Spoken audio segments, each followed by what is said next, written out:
상당히 긴 시간 동안 여러분 강의를 들으셔서 상당히 피곤하실 것 같습니다. 그래서 제가 빨리빨리 넘어가겠습니다. 뭐 이렇게 심각하게 중요한 내용은, 어려운 내용은 아니니까, 뭐 여러분이 다 잘 아시는 내용입니다만은, 우선 이제 첫 번에 발전한 한국, 불행한 한국이라고 됐습니다만은, 우리나라가 영국의 이코노미스트라는 주간지에서 얼마 전에 보니까 우리 한국을 거지에서 주는 나라라, from the beggar to donor라고 그렇게 표현을 해놔서 제가 상당히 인상을 받았습니다. 제가 지게미도 못나 참 가난했던 시대에 살았기 때문에 저에게는 이게 너무 감격스럽고 정말 좀 자랑스럽습니다. 얼마 전에 보니까 식민지가 과거에 그 나라를 지배했던 나라를 능가한 나라가 세계에서 두 나라인데, 하나는 아일랜드가 영국의 식민지였는데 지금 개인당 소득이 영국보다 높답니다. 그리고 우리나라가 이제 실제 소득은 일본보다 높은 거로 그렇게 늘어나서 아주 성공한 나라고 그렇게 합니다. 그리고 물론 여긴 다 잘 아니까 그만두겠습니다만, 어디 보니까 3E, Education, Economy, Entertainment, 이 세 가지에 아주 성공한 나라라 그래가지고 요즘 상당히 인정을 받고 있습니다. 이렇게 발전하고 참 감격스러운 것은 정말 감사한데, 문제는 우리가 이렇게 발전하면 행복해야 되는데 행복하지 못하다는 겁니다. 이렇게 자살률이 OECD에서 아직까지 1위를 점하고 있고, 행복 보고서들에 의하면은 우리가 OECD에서 17개 나라 가운데 7나라인데 35번째로 그러니까 이 참 엄청나게 불행한 나라로 지금 그렇게 되어 있죠.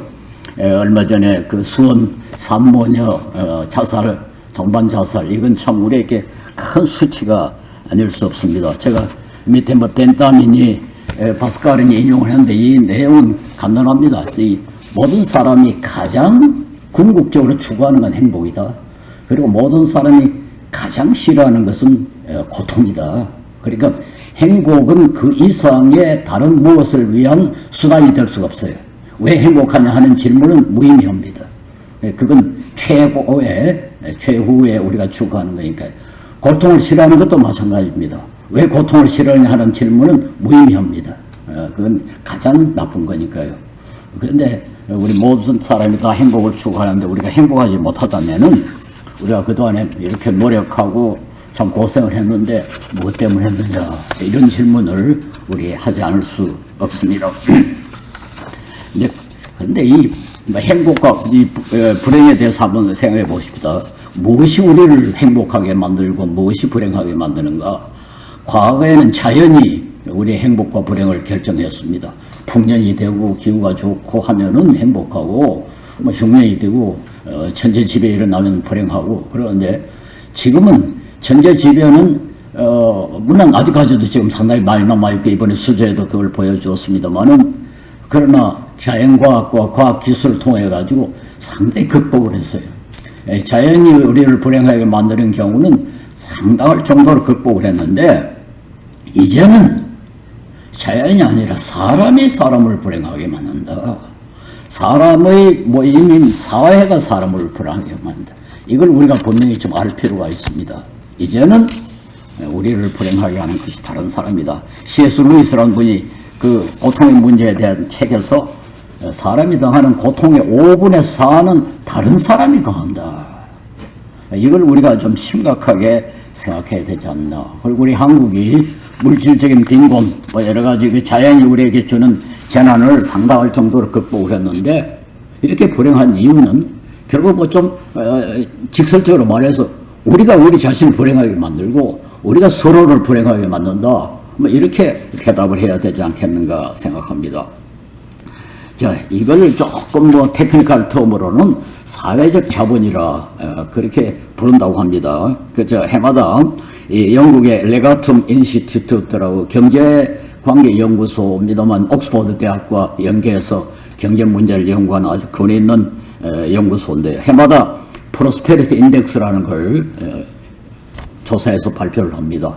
한 9가지 항목, 뭐 여기 보니까 안전이라든가 통치, 경제, 질, 교육, 건강, 자연환경 이런 걸 9가지 항목을 근거로 해가지고 순위를 매기는데 우리 한국이 167나라 가운데 29번째라고 최근에 많이 올라갔어요.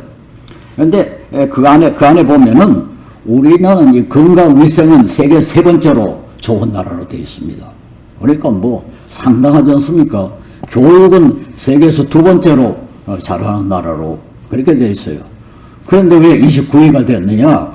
가장 이 순위를 떨어뜨리는 것이 소위 소셜 캐피탈이라는 사회적 자본이라는 건데 보세요. 167나라 가운데 147위. 그게 이 표에 보면 빨간 글자로 표시를 해놨어요. 이건 상당히 위기다. 이건 상당히 심각한 거다 하는 것으로 그렇게 표현을 합니다. 어떻게 하다가 167개국 가운데 147위. 너무 뒤떨어졌죠. 그리고 표가 너무 많이 나옵니다. 그렇게 사회적 자본이라는 게 뭐냐? 뭐 그렇게 복잡하지 않습니다. 사람이 사람을 믿을 수 있느냐 하는 겁니다. 사람이 제도를 믿을 수 있느냐? 내가 위기에 처했을 때 나를 도와줄 사람이 있느냐 하는 것에 대한 신임의 정도.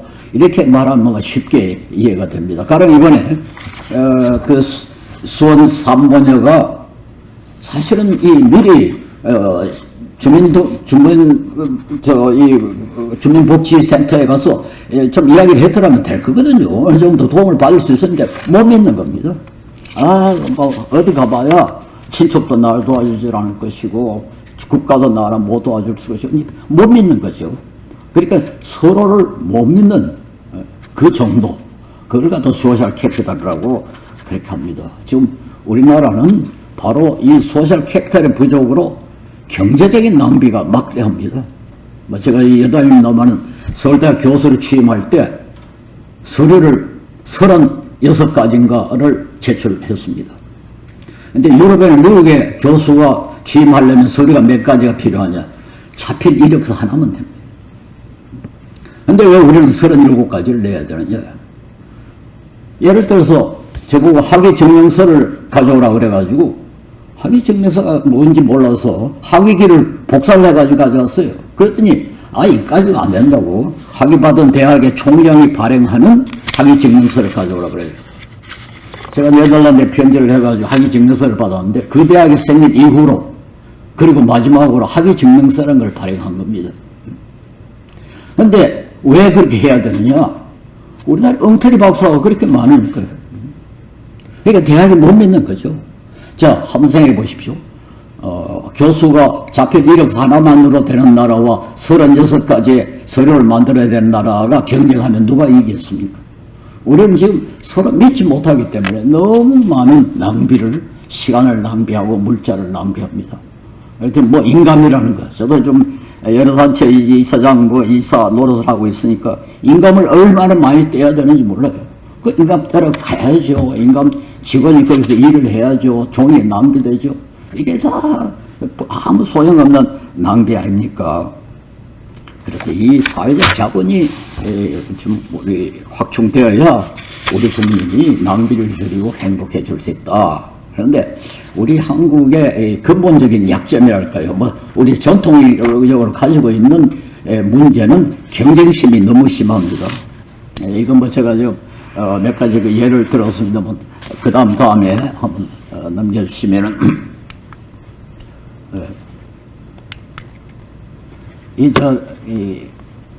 한국개발연구원이 조사해가지고 발표한 건데 2017년 조사입니다만 대학생들에게 너희가 고등학교를 어떻게 기억하느냐 이렇게 질문한 겁니다. 그래서 한국, 미국, 중국, 일본 대학생들에게 너희가 다녔던 고등학교가 어땠느냐 3가지로 했습니다. 함께하는 광장이었다. 거래하는 시장이었다. 사활을 건 전쟁터였다. 그런데 보세요. 한국 학생의 80%가 사활을 건 전쟁터였다. 그렇게 보는 겁니다. 일본은 겨우 13%가 사활을 건 전쟁터라 그렇게 했다고 그래요. 그러니까 우리가 유난히 경쟁심이 강합니다. 그러니까 경쟁심이 강하면 열심히 노력하기 때문에 발전을 빨리 하는 건 사실이에요. 특별히 이건 저는 뭐 이 기독교인이라서 혹시 오해가 생길지 모르겠습니다만, 저는 어릴 때 이제 유교 교육을 받았고, 부모님들이 다 유교 유교 문화를 철저한 분들인데, 유교에 아주 강한 그 경쟁심이 거기에 있습니다. 유교는 철저히 차세 중심적 세계관을 가지고 있습니다. 즉 내세를 믿지 않습니다. 모든 성공은, 모든 행복은, 성취는 이 세상에서 해야 된다. 그게 유교의 차세 중심적 세계관이고, 그것이 그 소위 입신양명, 출세에서 이름을 날리는 것, 이것이 그 효도의 기본이라고 이제 효경이라는 책이 말하고 있습니다. 그러니까 유교만큼 이 경쟁심을 조장하는 종교가 없어요. 그래서 유교 국가들이 다 경제적으로 빨리 성장합니다. 뭐 싱가포르 그렇죠, 중국이 그렇죠, 대만이 그렇죠, 홍콩이 그렇죠, 일본이 그렇죠. 그런데 그게 그 경쟁심이 강하면은 한 가지 반드시 필수적인 요소가 있는데, 그게 소위 페어플레이가 돼야 된다. 경쟁이 공정해야 그 경쟁이 생산적이 되고 행복이 어느 정도 보장이 된다. 특별히 경쟁이 심해가지고 한데 그 은폐하다면 어떻게 됩니까? 결국 약자만 그 피해자가 되는 거 아닙니까? 그런데 우리나라는 이 부패 지수가 아직까지 상당히 높은 거로 되어 있습니다. 국제투명성 기구가 2021년도에 우리나라 투명성이 세계 32위라고 되어 있던데요. 일본이 18위고 대만이 25위인데 우리가 32위로 아직까지 상당히 뒤떨어졌습니다. 이 최근에 많이 올라갔습니다. 과거에는 뭐 40위 바깥으로 이렇게 떨어져서 최근에 많이 올라가는데, 예, 그 다음에 무슨 동영상을 적 하나 했습니다. 뭐 중요하지 않습니다. 그래서 넘어가겠습니다. 이건 내용이 뭔가 하니까 원숭이가 2마리가 있는데 한 원숭이에게는 맛없는 오이 조각을 주고 다른 원숭이에게는 맛있는 포도를 줍니다. 아무 이유 없이 차별 대우를 하니까 차별 대우를 받은 원숭이가 굉장히 화를 냈다. 그런 내용입니다. 이게 동물도 차별 대우를 싫어하는데 인간은 말할 것 없다 하는 걸 제가 증명하려고 그렇게 이야기를 했습니다. 그래서 이 차별 대우라는 거 우리 한국인들 참 싫어하고 억울하게 손해를 보는 것이 사람을 불행하게 만드는데요. 모든 불패는 반드시 그런 억울한 사람을 만들어냅니다. 그건 뭐 너무나 당연하죠. 벌이라는 사람이 이 부패라는 게, 뇌물이라는 게 뭐냐? 뇌물은 가난한 사람의 돈이 부자에게 직행하는 거다. 뇌물이라는 건 부자의 돈이 권력 있는 사람이 가는 거 아닙니까? 그런데 이 사람은 가난한 사람의 돈이 부자에게 가는 게 뇌물이다. 그렇게 정의를 했어요. 왜 그럴까요? 결과적으로 그렇게 된다는 거죠. 뇌물을 주고받고 하면 결과적으로 가난한 사람 더 가난해지고 부자는 더 부자가 된다. 그리고 결과적으로는 가난한 사람의 돈이 부자에게 가는 게 아니냐.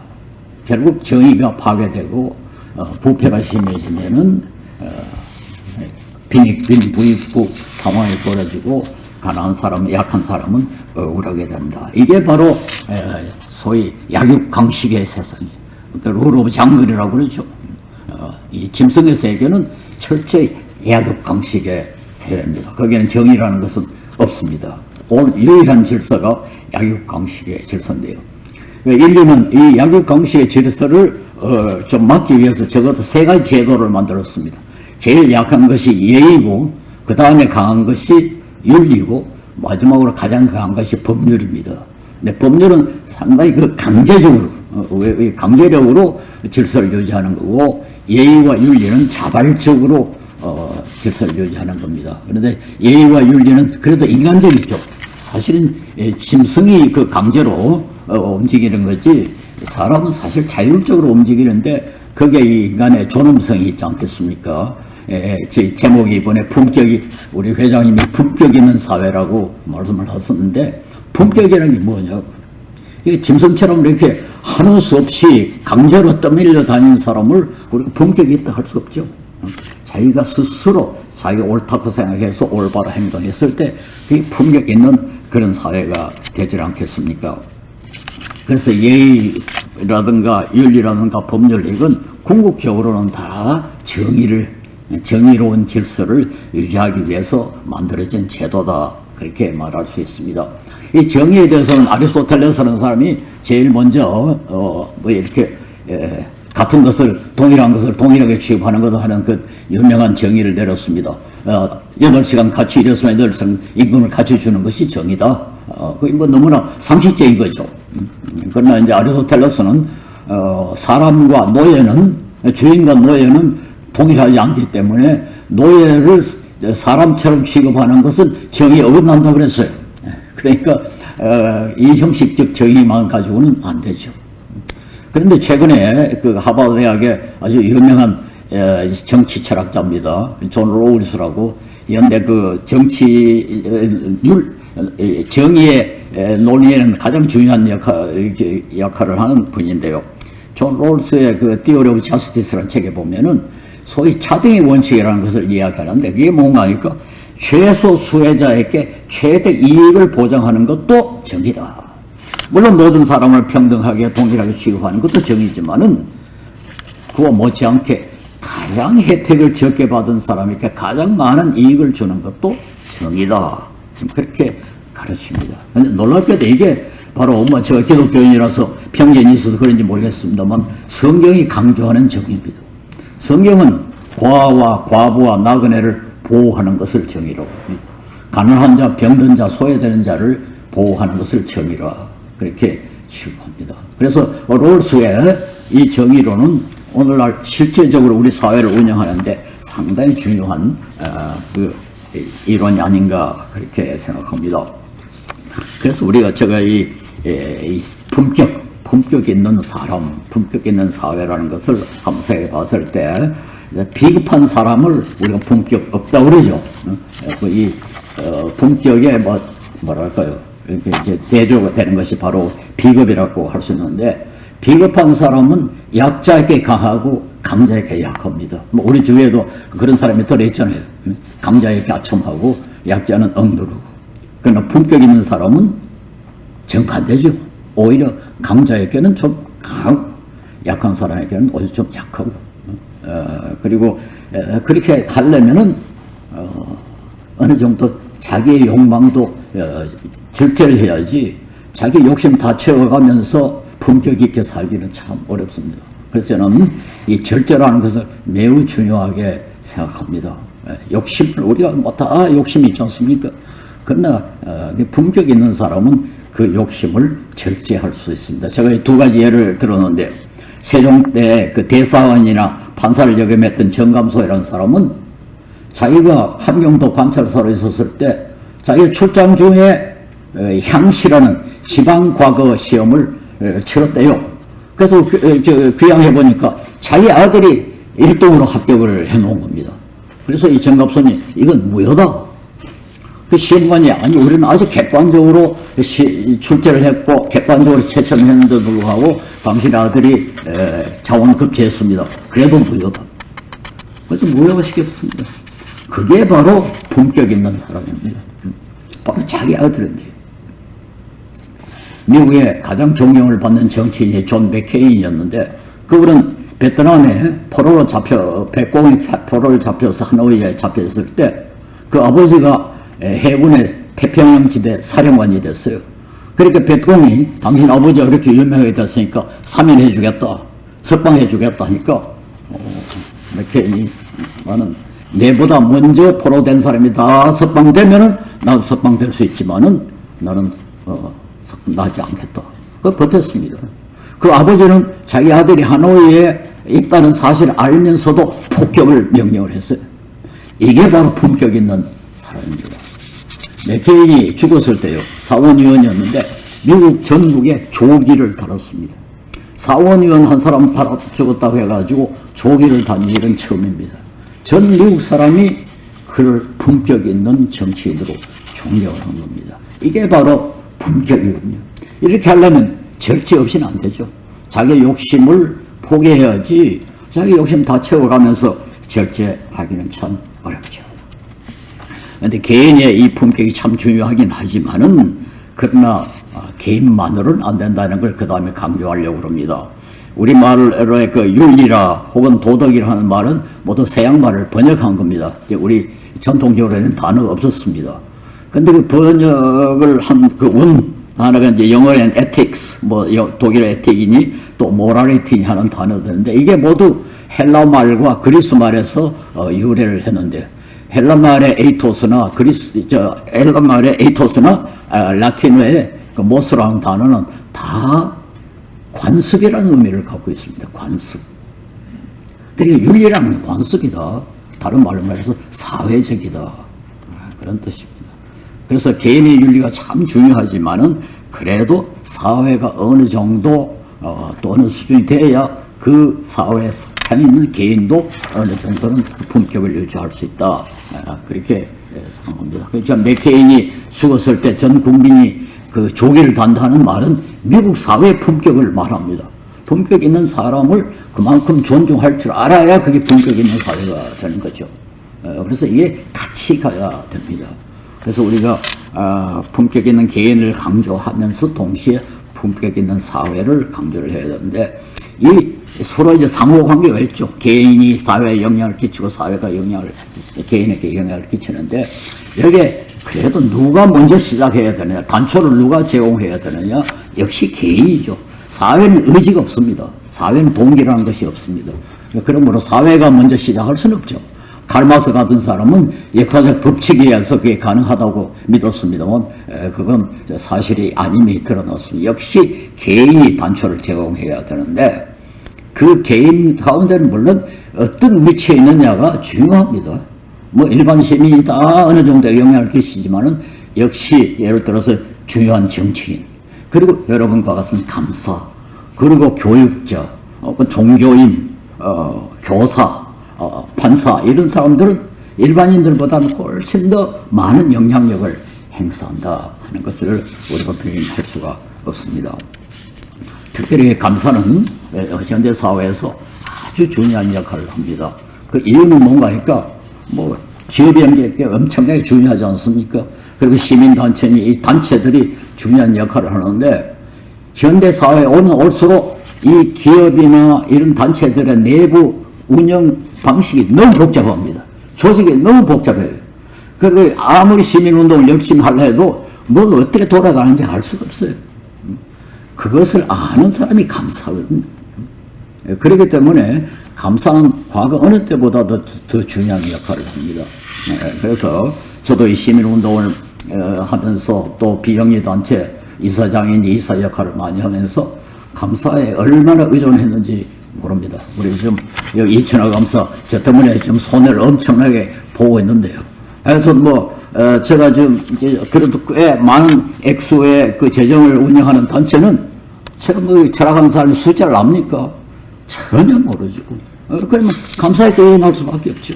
그래서 제가 좀 가령 기아대책기구 같이 뭐 수백억을 만드는 그런 단체의 이사장을 할 때는 우리 이천화 감사가 반드시 감사를 해야 내가 이사장을 할 수가 있다. 제가 믿는 이 감사가 있어야 된다. 그렇게 해가지고 제가 항상 뭐 이사회 할 때마다 묻습니다. 우리 이천화 감사 이게 괜찮느냐? 이 감사가 괜찮다 해야 제가 그 통과를 시키고 그렇게 했습니다. 저만큼 이 감사의 덕을 많이 본 사람은 아마 없지 않나 싶습니다. 제가 세물 호스피스 이사장으로 있었을 때 총 재정이 2천만 원이 됐을까요? 그때 저는 외부 감사를 받으라고 그랬습니다. 그러니까 그 1,000만 원 정도의 이 재정 가지고 무슨 외부 감사냐? 그래도 받으라고. 그때 우리 이천화 감사가 감사를 했어요. 그래서 이 감사가 그래서 이런 가지고 무슨 감사를 하느냐? 그래도 해야 된다. 그래가지고 감사피도 안 받고 기부하고 갔습니다. 그런데 그 덕으로 세물 호스피스는 지금 재정에 전혀 어려움이 없습니다. 사람들이 다 믿어주니까요. 저 단체에 기부하면은 돈이 허투루 사용되지 않는다. 그걸 사람들이 믿어주니까요. 뭐 그런 예는 한두 가지가 아닙니다. 저는 미랄복지법인에 거기 초대 이사장을 할 때도 아주 영세했을 때도 외부 감사를 반드시 받도록 해가지고 지금 우리나라에 벌써 5번째, 6번째 큰 복지단체로 자랐습니다. 그 이유가 뭔가 하니까 사람들이 믿어줍니다. 그 신임을 받는다는 것이 얼마나 중요합니까? 아까 잠깐 들으니까 이사와 감사 이야기를 하는데, 이사가 제대로 된 이사라면은 엄격한 감사를 좋아해야 될 겁니다. 저는 이제 가까이 KBS 강태경 복지재단 이사를 할 때 한번 사무실에 가니까 감사시에 구청에서 감사가 나와서 감사를 한다고 그랬어요. 저 부디 철저히 하십시오. 절대로 봐주지 마십시오. 저는 감사를 만날 때마다 철저히 감사해 주세요. 그렇게 요청을 합니다. 왜냐하면 그게 결국 우리 나에게 덕이 되니까요. 결국 그게 우리 단체에 덕이 되니까요. 이사가 제대로 된 이사라면은 감사로 하여금 아주 가장 철저하게 감사하도록 해야 한다. 그렇게 생각합니다. 그런데 감사도 상당히 영향력이 있고 힘을 행사할 수 있기 때문에 감사도 유혹을 받습니다. 그렇지 않습니까? 힘이 있으면 반드시 유혹을 받아요. 돈이 크면 반드시 유혹을 받습니다. 그렇기 때문에 감사는 다른 사람보다 더 절제가 강해야 돼요. 그만 자기가 조금만 눈 감아주면은 상당한 이익이 생겼을 때, 그 유혹 있죠. 저도 마찬가지입니다. 큰 액수가 되면은 유혹이 생겨요. 제가 최근에 우리 집에 무슨 공사를 2천만 원이 넘는 공사를 했는데요. 공사하는 사람이 와서 세금을 어떻게 하겠습니까? 그래요. 현금으로 내면은 세금을 안 내도 된다고 그래요. 그래서 난 그렇게 할 수 없습니다. 나는 세금 내겠습니다. 그런데요, 200 몇십만 원을 세금을 내니까요, 나도 유혹이 생겨요.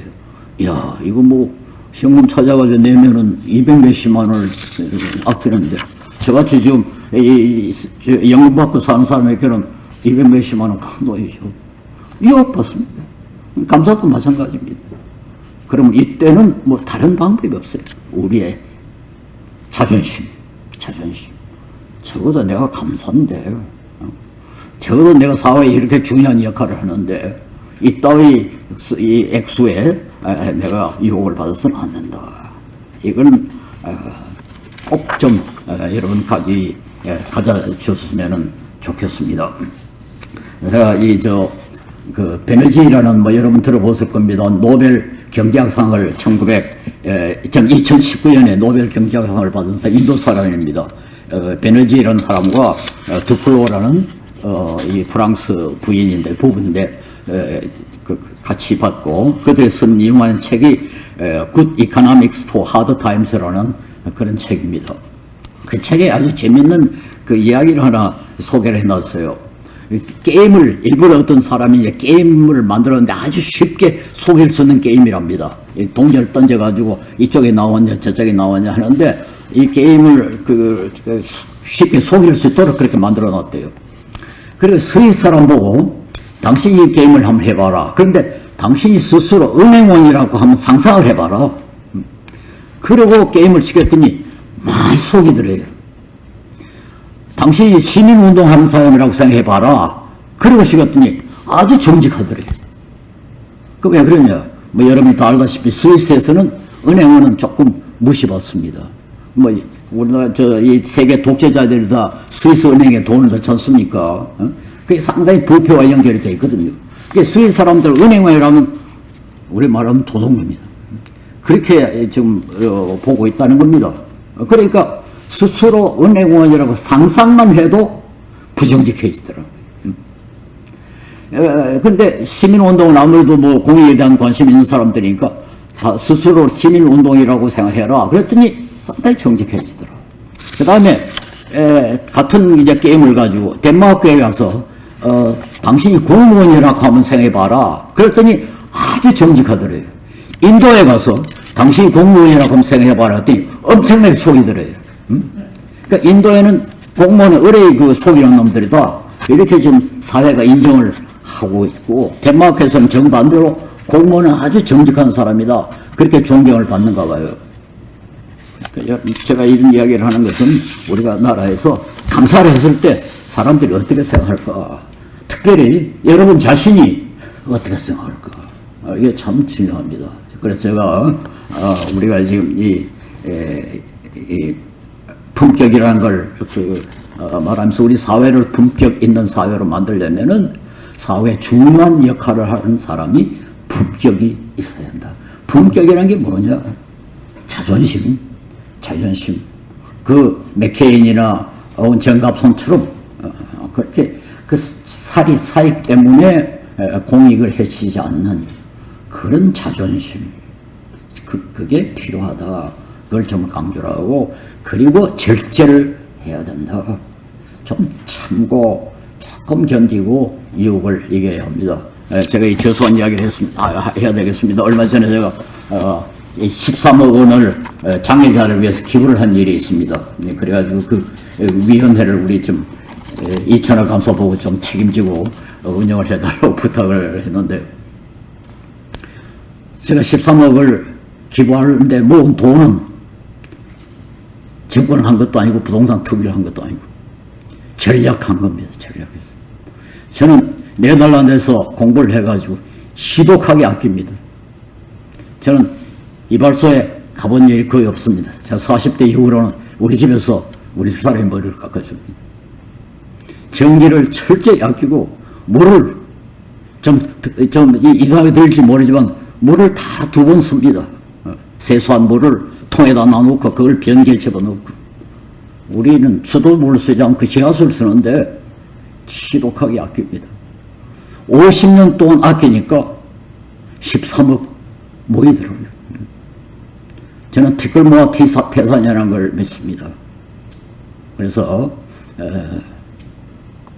저는 여러분이 좀 힘들지만은 우리나라를 위해서, 우리나라가 정말 품격 있는 사회가 되고 우리나라의 약한 사람들이 좀 위로를 받고 인간 대접을 받고 그래 자살하지 않아도 되도록 만들기 위해서 자존심 좀 지켜주시고, 정말로 품격 있는 그런 감사와 품격 있는 감사연합화가 될 수 있기를 간절히 바랍니다.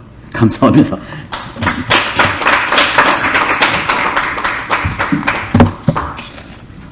예, 선생님 좋은 말씀 잘 들었습니다.